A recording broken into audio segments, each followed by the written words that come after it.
कैसे कमाई बनाता तहारा खियाई कैसे।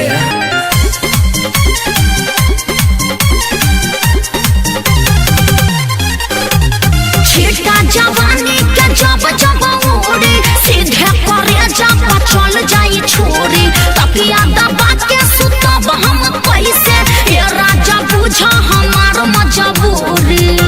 ए रानिया कुछ दिन के ही बात बा फिर हम अइबे करब रे तहारा चादर में घुले तक धनवा खोइबे करब रे।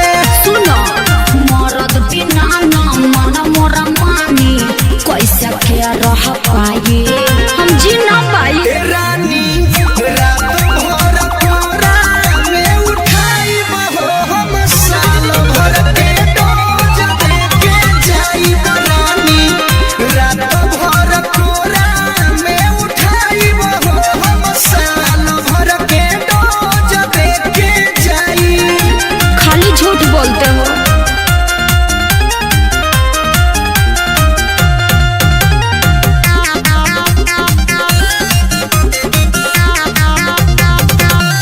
गौवा के सब लोग आइल बाटे घरे जाता रा बहरा बोलो काठी करे फंस जाइबा दोसरा से बम्बई में जाके ये सोची सोची जीव बड़ी डरे।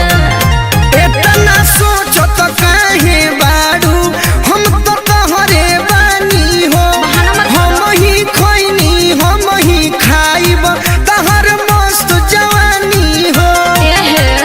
बोलो राजा कुल हम जाऊ खाली कबले हमें तरसाए कबले छछनाए। ए रानी रात भर कोरा में उठाइब हो हम साल भर के डोज देके जाइब रानी रात भर कोरा में उठाइब हो हम साल भर के डोज देके जाइब। आवा ना ना जाए के नहीं के कहीं।